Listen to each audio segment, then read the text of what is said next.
about to hear is true. Only the names have been changed to protect the innocent. NBC brings you Dragnet.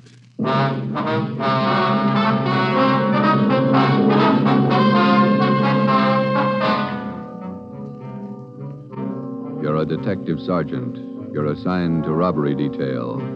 A ruthless fiend roams the streets of your city masquerading as a police officer. For months, helpless citizens have been robbed, beaten senseless, and kidnapped. The criminal is a twisted genius, vicious, cunning. Your job is to get him. Dragnet, the documented drama of an actual crime, investigated and solved by the men who unrelentingly stand watch on the security of your home, your family, and your life. For the next 30 minutes, in cooperation with the Los Angeles Police Department, you will travel step by step on the side of the law through an actual case from official police files, from beginning to end, from crime to punishment. Dragnet is the story of your police force in action. It was Wednesday, June 4th. It was warm in Los Angeles. We were working the night watch out of robbery detail. My partner's Ben Romero. The boss is Ed Backstrand, chief of detectives. My name's Friday. I was on my way back from communications, and it was 11:13 p.m. when I got to room 27A. Robbery detail. Oh, hi, Joe. Hi, Ben. Did you get that message to call home? Yeah, bad news. What's the matter? That doggone kid of mine, chicken pox. Oh, again? Last year it was the mumps. Year before that, the measles. Every time I get set for a vacation, he decides to catch something. Well, forget it, Ben. Think what a comfort he's going to be in your old age. Go ahead, laugh. You'll find out. Yeah. How are you, Friday? Romero? Fine. What can we do for you? You don't look like you remember me. Oh, no, wait a minute. Name's Savage, isn't it? George? It's Johnny, Sergeant. Johnny Savage. You remember now? Oh, sure. Those liquor store robberies out in the Wilshire district. About 6-7 years ago, wasn't it? 10 years, Romero. You ought to remember that. You were at the trial. We testify in court every week. 10 years is a long time. It's longer in the state pen. It's a lot longer. Yeah, you cried a little at that trial, didn't you, Savage? You said we beat that confession out of you. Yeah, that's why I figured I'd drop in for a little visit. Kind of apologize to you fellas. You gave me a square deal. I guess I kind of lost my head. I figured I'd apologize. Oh, that's all right, Savage. When'd you get out? A couple of weeks ago. I did it the hard way. Served 10 flat. I don't know my day. You find a job yet? Yeah, Friday. I'm working nights. What kind of a job? Laborer in a warehouse, south end of town. Good. You decided to level? 10 years in prison's a long time. You learn a lot of things. Nights are long, you think a lot. You get things straightened out. I hope you mean that. Sure, I mean it, Friday. I've got everything straightened out. I know who my friends are, and I know who to watch out for. You sound like maybe you're on the right track. I got it figured, Romero. Not like you two fellas. You caught me red-handed, and you sent me up for 10 years. Well, you did all right, Savage. 5 armed robberies. You got off pretty easy. You got a break, Savage. Make the best of it. Sure, I'm not kicking. 10 years, a real break. That's right. Well, just dropped in for a little visit. Maybe I'll see you fellas sometime. All right, Savage? Keep your nose clean? Sure. No hard feelings. No. You just took 10 years of my life, that's all. There's no such thing as a man going through prison without changing. And Ben and I have seen him switch in both directions. Some men learn their lesson after they land behind bars, and when they're released, they turn into good citizens. Johnny Savage was sour. We made a mental note to check him out later on, and then we went down to the record bureau and pulled his coming out mug. That's about all that we had time for, because about an hour later, we started to get busy. Hot shot, Joe. Grab it. On the corner of Selma and Naples, the drugstore, 211 and probable attack. On the corner of Selma and Naples, 211 and... What you got, Joe? Selma and Naples, 211 and attack. Come on.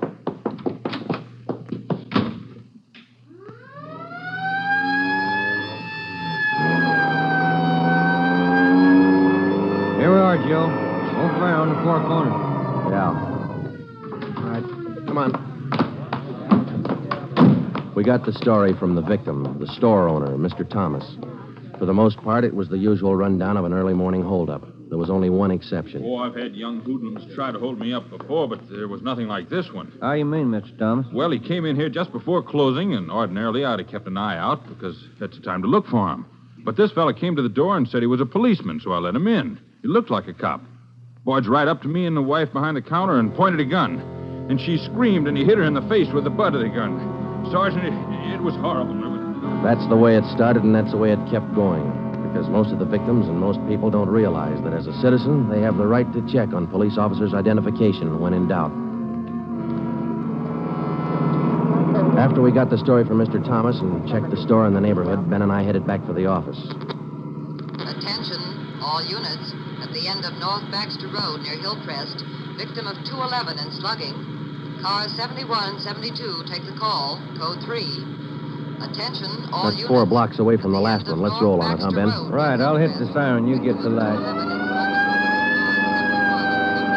By the time Ben and I got up to the end of North Baxter, the men from car 71 were already there. The victim was telling his story. His face looked like it had been through a meat grinder. We're just shifting the car into second to make the hill when I hear this siren behind me, and I see this red light flashing in the side view mirror.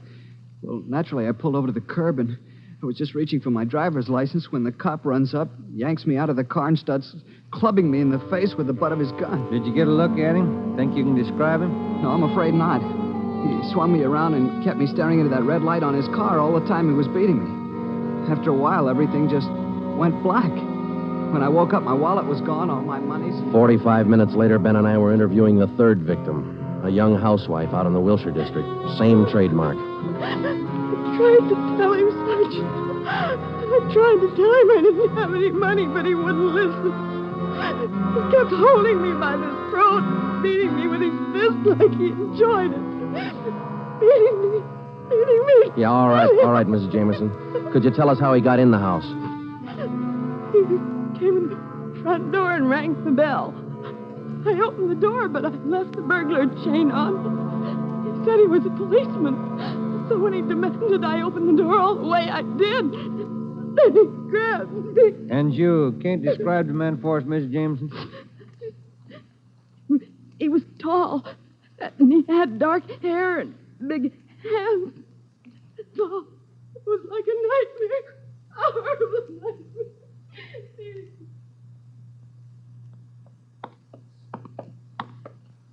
Tall, dark hair, big hands. Your guess the same as mine, Joe? Maybe. Let's wait and see. Come on, let's check with the boss. Hi, Mike. Hi. He's waiting for you in there. Come on, Ben. Chief of Detective's office. Hannon. Sit down. Yeah, Skipper. All right, you two, let's have it. The guy with the red light? Yes, the guy with the red light posing as a policeman. Why hasn't he been picked up? You know as much about it as we do, Ed. We got our first call around midnight. He knocked over a drugstore out on Selma. He hasn't stopped working since. Didn't you get any definite lead on him? No description, no license number? Nothing. He's tall, big hands, dark hair, that's all. Fine. Either of you got any ideas? Could be anybody, Skipper, with that description. You're sure it wasn't anybody on the force? We sent all the victims down to personnel. Lowry showed him the mug book of all police officers. Wasn't one of our men. Works fast. Drugstore, a motorist, a pedestrian, a housewife out in the Wilshire district. Went right in the house after her. 4 of them, right in a row. 5. Huh? There's a 20-year-old kid in the next room. Came in just before you got here. A couple of hours ago, he was sitting in a car with his girl up in Mulholland Drive. This red light bandit comes along, slugs him, and kidnaps the girl. Kidnapped? She still missing? Not a trace. When did this happen? A couple of hours ago, they brought the kid over from Georgia Street Hospital. We can talk to him now. He's had a bad time. Right in here. Okay. Pete, we're going to have to ask you a few more questions. Oh, yeah. Okay.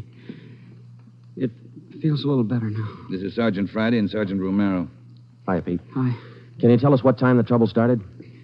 Oh, about 10:15, 10:30. Sally and I were sitting in the car talking about where we were going on our honeymoon. We're going to be married next month. And then this car pulls up behind us and starts flashing a red spotlight on us, and a guy runs over and pulls open the door. He said he was a cop. Did you get a good look at his car, Pete? I think it was a black sedan. Did you get a look at the man, Pete? No, I didn't. It was pretty dark, and he kept me staring into that red spotlight.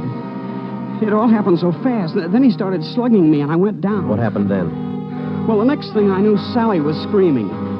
He had one hand on her throat, and he had her backed up against the side of the car. He was beating her with the other hand. Some kind of a short billy club. Well, I got up and I started for him, and he slugged me again. When I came to, Sally was gone. Anybody check the area up there, Ed? Yeah, Davis and Griffin. Didn't find a thing. Oh, Sergeant, you gotta find her. You got to. I wouldn't know what to tell her folks. I wouldn't know what to say. That's all right, Pete. We'll find her. You take it easy. Got a hot shot, Ed, up on Summit Road near Westmore. A woman, unconscious. Ambulance follow-up. Possible dead body. All right, Hannon. Look after Pete here. Friday, Romero, let's go. Up ahead, Romero, to the right. Okay, Skipper? Yeah, there's the ambulance and the cruiser car. Sure a lonely-looking spot. All right, come on. Hiya, Doc. What'd you find? Hiya, fellas. Right over here. Just gonna take her in. Where'd you find her? Over there, by the side of the road. Somebody driving by saw her. They called us. Any identification? This bracelet on her wrist. To my dearest Sally from Pete. December 25th, 1947. That's a girl, all right. What are the chances, Doc? I wouldn't bet on him. Pretty bad shape. Well, have you seen enough? Yeah. Friday, Romero, call the crime lab and check the area for footprints and tire tracks. I'll ride back in the ambulance with the girl. If she regains consciousness, I want to talk to her. All right? Okay, Ed. I'll meet you in the office by 8:30. We're working straight through till we get this guy. See you at the office, Skipper.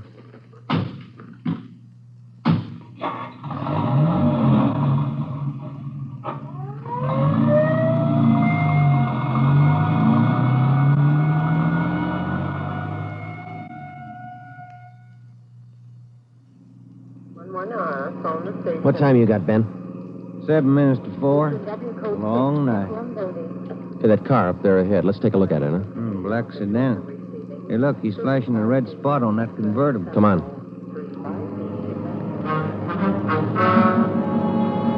He sees us, Joe. He's pulling away. Get that gas pedal down to the floor. Already there. He's turning off right. Hit the siren. I'll get the light. We're gaining a little, Ben. Next corner to the left. Joe, where'd he go? It's a fancy driver. Try the alley up ahead to the left. Must have turned up that cross street. Get through the alley and double back on him. Right. There he is, Ben. Look out. Watch it, Joe. Watch it. He's going to ram us.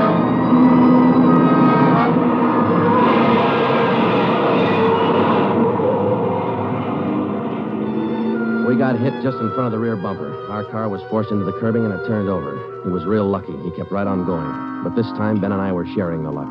All we got out of it was a couple of nasty cracks in the head and a few bruises, but it was enough to keep us in a hospital under observation for a day. By this time, Ed Backstrand was fuming. So were the newspapers.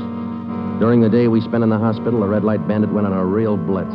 He pulled 6 more jobs, 1 liquor store, 2 residential holdups, and 3 car robberies.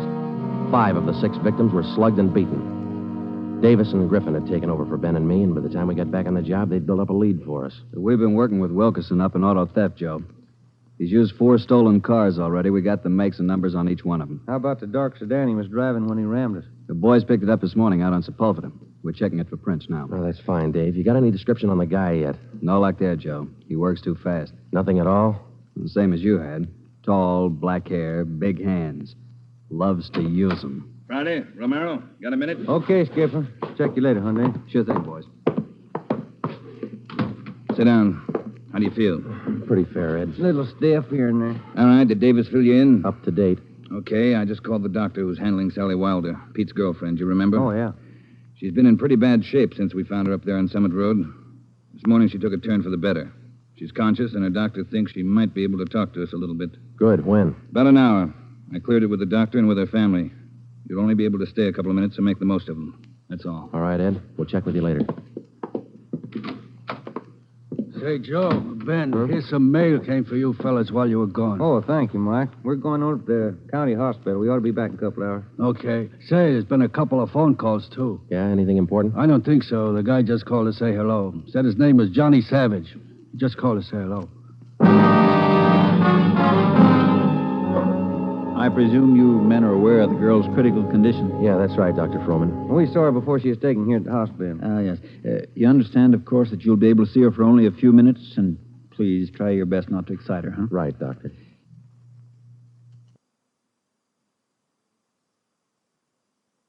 Sally isn't able to talk.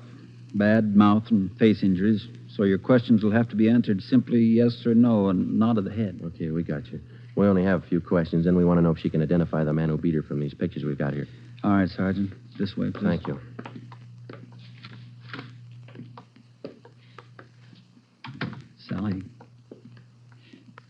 Sally, these gentlemen are from the police department. They'd like to ask you a few questions. Now, there's no need to be nervous or afraid. Just simply nod your head yes or no. Oh, that's fine. All right, Sergeant. Sally, did you see the man who attacked you? Yes. She says yes. Did you get a good look at his face? You did. All right, Sally, now you can answer these three together, just yes or no. Was he tall? Did he have dark hair? Did he have large hands? He did. Ben. Oh, yeah, Jim. Hand me the folder. Yeah. Here you are. Thanks. Now, there's just one more thing, Sally. I'm going to show you some pictures. Now, take all the time you want before you make up your mind about each one. If you recognize any one of these men as the person who attacked you, just nod your head, all right? All right, that's fine. Good. Here's the first one. No? All right, here's the next one. No. How about this one? No? All right, here's another. Do you recognize him? This was the man? Are you sure, Sally? Thank you. That's all. Let's go. Did you find what you wanted, Sergeant? Yes, Doctor, we did. Here, it's this one. Nice-looking chap. Who is he, Sergeant? His name's Savage, Dr. Froman. Johnny Savage. When we got back to the office, we checked in with Ed Backstrand. In 5 minutes, an all-points bulletin and a full description of the suspect was broadcast to every radio car, every motorcycle officer, to every sheriff and law enforcement agency in Los Angeles and Southern California. By nightfall, the manhunt was on. More than a dozen extra patrol units were called in for duty that night, and when they pulled out of the police garage, the name, the picture, and the full description of Johnny Savage was in the possession of every officer. The same for the patrolmen, whether they walked a beat downtown or out in the residential areas. The picture of Johnny Savage went with them. Everything was done that could be done. On the second night of the manhunt, far out on the edge of town, Johnny Savage, the red light bandit, got his 12th victim, a 63-year-old storekeeper. Attention, all units. 939 Markham Street, near Clark. 211 and slugging, code 3. Ambulance dispatched. All units. 939 Markham Street, near Clark.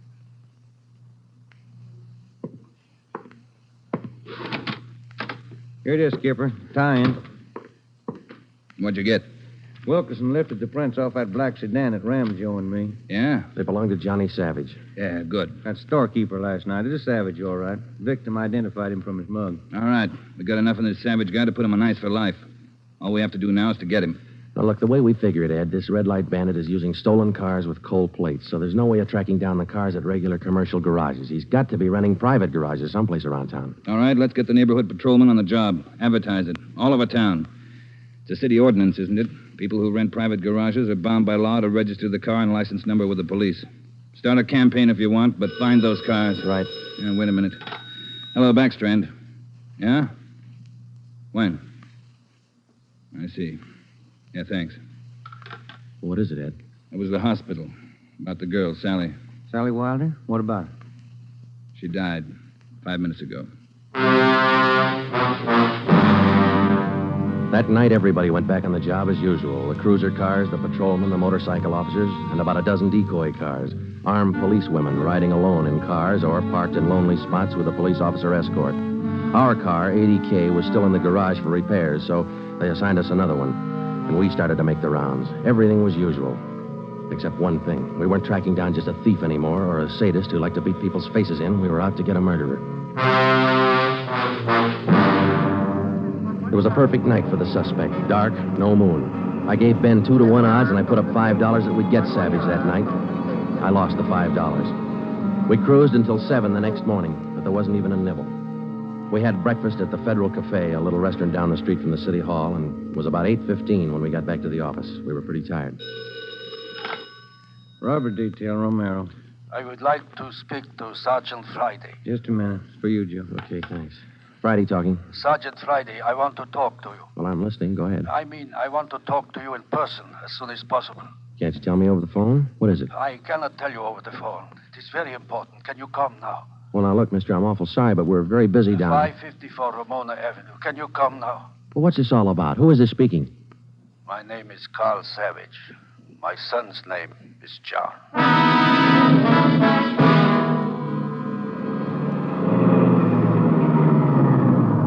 Here it is, Joe. Neat-looking little place. Yeah.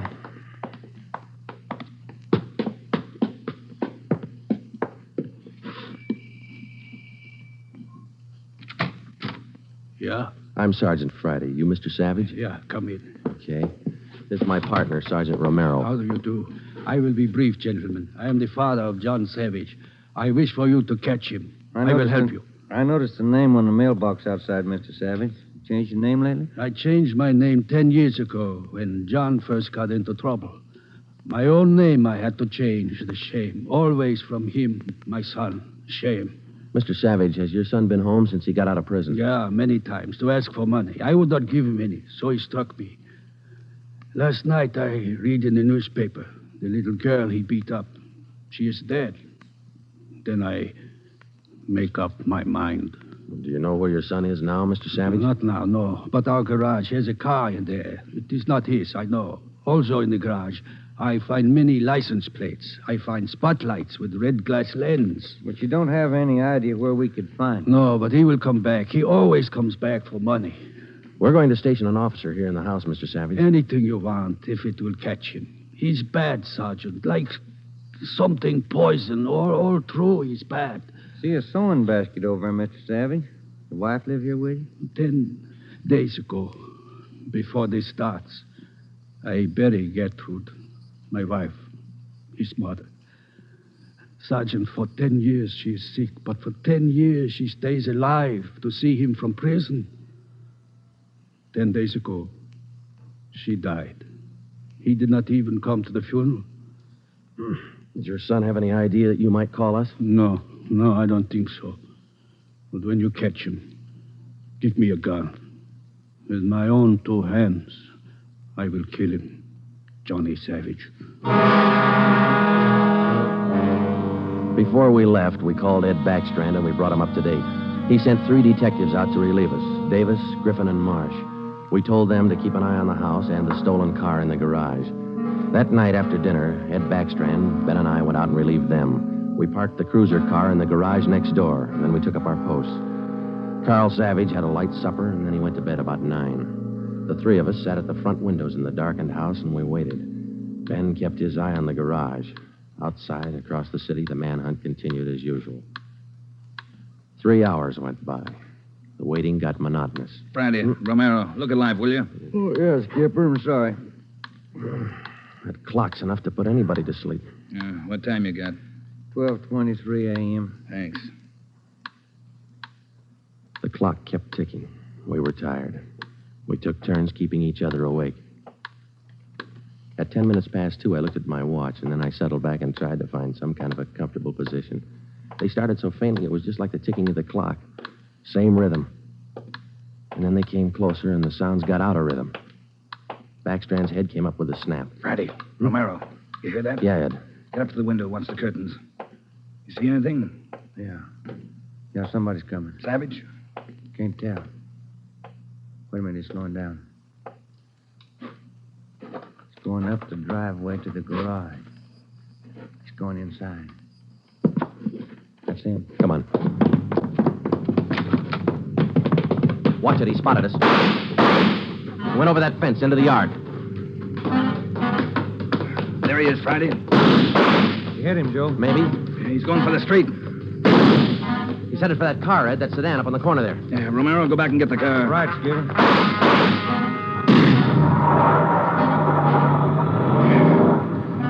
Must have parked up the block before he came around. Where's Romero? I don't know. Oh, here he comes now. All right, let's go. Get that radio on, Joe. It's already on, Ed. All right, give him a call. Any sign yet? No, nothing so far. Next corner to the right, Ben. Unit 80K to Control 4. 80K to Control 4. Control 4 to Unit 80K. Go ahead. Clear and keep frequency 4 open. This is an emergency. 80K, roger. Frequency 4, open and clear. Attention, all units on frequency 4. Stand by. 80K, go ahead. Yeah, there he is, Friday. party up ahead. Dark blue sedan. Control 4, we are in pursuit of the possible red light bandit. Suspect is driving a dark blue 1949 sedan. License number in the 7 column. 61 Robert 784. Use caution. Suspect is armed. Code 3. Attention, all units. Attention, all units. Unit 80K now pursuing possible red light bandit. Suspect is driving a dark blue 1949 sedan. License number in the 7 column. 61 Robert 784. Use caution. Suspect is armed. Code 3. Your location, 80K. Control 4, we are headed east on Wilshire Boulevard, crossing La Brea. Attention, all units. Suspect is headed east on Wilshire Boulevard, crossing La Brea. Watch it, Romero. Don't lose him. I see him, Skipper. Control 4, still pursuing red light bandit. Headed east on Wilshire, now crossing Rossmore. Attention, all units. Suspect is still headed east on Wilshire, now crossing Rossmore. Suspect is armed. Use caution. Code 3. That truck pulling out up ahead. Hit the siren, will you, Skipper? Yeah. Hold on, it's a tight squeeze. Gaining on him, Romero. A lot of traffic up ahead. He's got to slow down. Control 4, suspect headed east on Wilshire, crossing Western Avenue, closing in. There he goes. Took a right down Sherman Alley. It's a dead end. Yeah. Control 4, suspect turns south into Sherman Alley, closing in on suspect. Attention, all units. Suspect has turned south into Sherman Alley. Suspect is trapped. Converge on Sherman Alley. There he is, Skipper. Pulling up ahead. He's jumping out. All right, take the mic, will you, Ed? Here. Come on, Ben. I'll direct the other cars in. If you need help, holler. Right, Skipper. All right, which way to go, Ben? Down between those buildings. Come on. He's starting up the back fire escape. All right, keep him busy. All right, Savage, come on down. He wants to go to Roughwood. One more chance, Savage. Come on down. No use, Joe. He's heading up for the roof. Come on. He climbs like a monkey. Come on, let's get him. Yeah, all right. Here, I'll give you a hand. Here's the roof. All right, where'd he go? I don't know. Let's spread out. All right, Savage, you're through. Throw your gun out. Come out with your hands up. Watch it, Joe. He's running for the edge. He's going to jump. I'll get him. All right, up, guy back here. You lousy copper, you dirty, lousy cop. I'll kill you, man. You're through, Savage. You're through.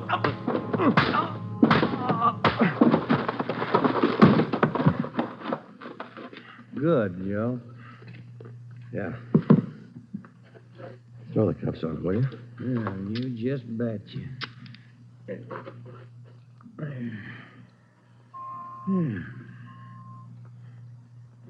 You want to smoke? Yeah, I can sure use one. Thanks. Quiet up here. Yeah. I was just thinking. Well? Carl Savage, this guy's father. Mm-hmm. What about him? Nothing. What would you do, Ben, if your son was a murderer?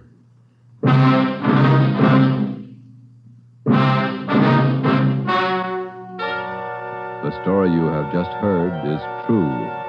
Only the names were changed to protect the innocent. John Savage was tried and convicted of murder in the first degree. He was executed in the lethal gas chamber at the state penitentiary.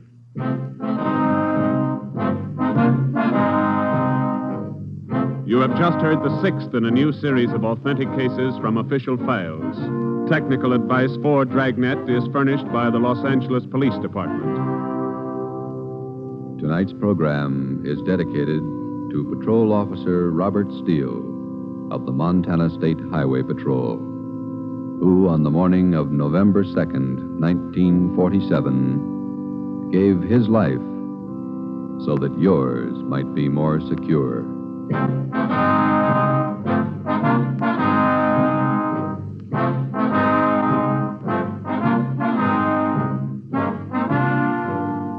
Dragnet came to you from Los Angeles.